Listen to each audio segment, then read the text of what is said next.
Hi, I just wanted to show some of my better beer cans that I have to move because we recently moved into a new house and I unpacked these cans and wanted to display them. And the only real space we had was here in the bedroom, and this is my wife's territory. So she would like them displayed someplace else, so I put them up here temporarily. And before I moved them, I just wanted to take a video to show some of the nicer cans that I have.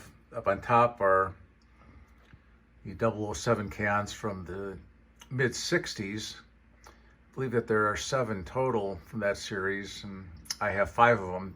They're getting harder and harder to find.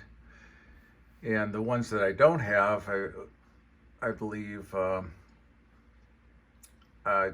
go well over $1,500 if you can find them.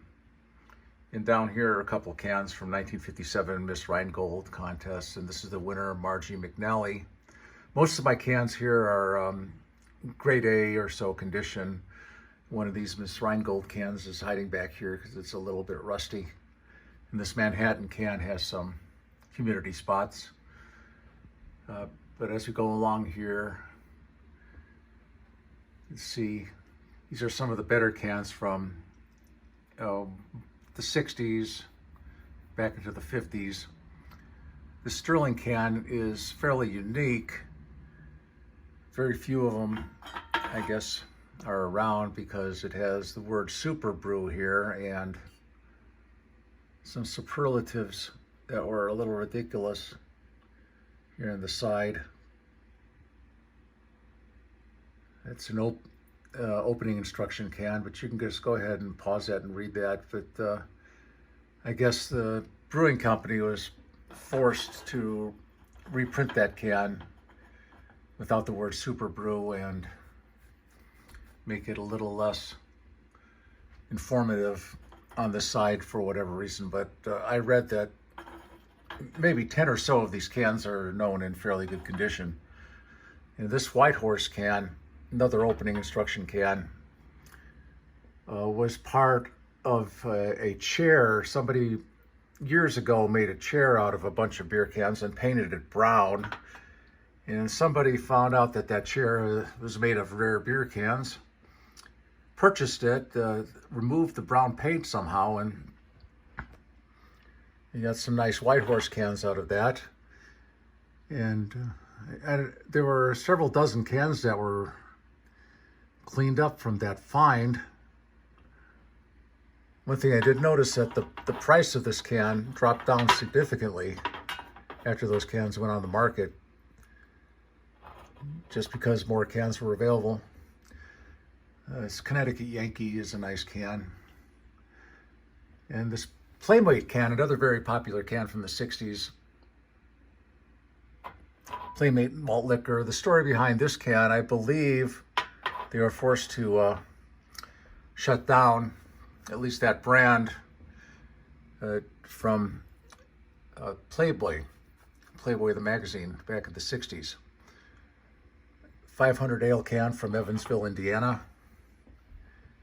And just some of the nicer, mainly grade A cans in my collection.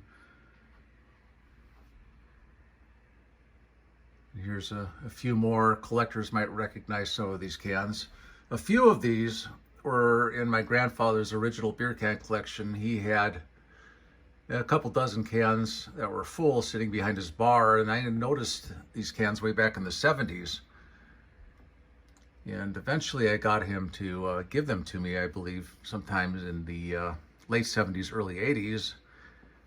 And that instantly made me the kid with the best beer can collection on the block. This was one of them. The Land O'Lakes' Chief Oshkosh ABC can was part of his collection.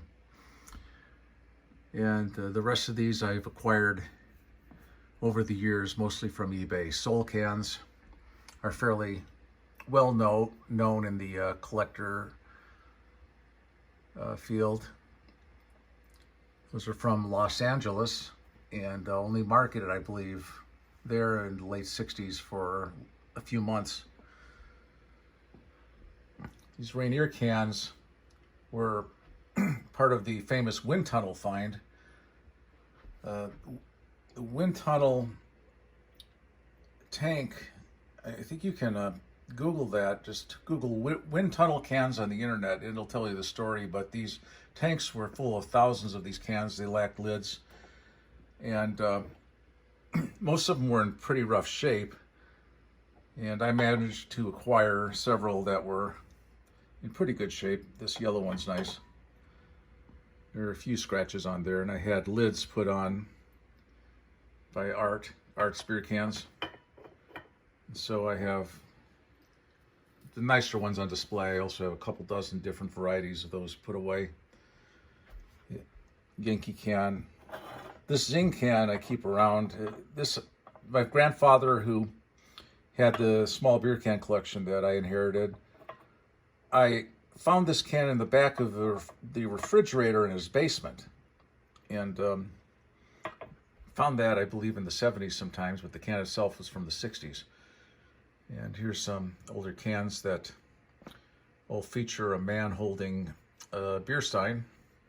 These Alt Heidelberg cans, this one was one of a find. I believe it was found under somebody's house. I don't know how many they found, but it was quite a few.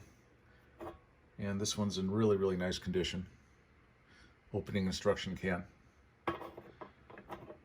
There's some familiar cans. This Bullfrog was, again, part of my grandfather's collection. Tomahawk Ale is a 70s can or 60s can, I believe. Pretty hard to find nowadays. A couple local Detroit cans. And over here I have some Gretsch Tuner Schooner cans that I purchased a few years back, and they're all in pristine condition.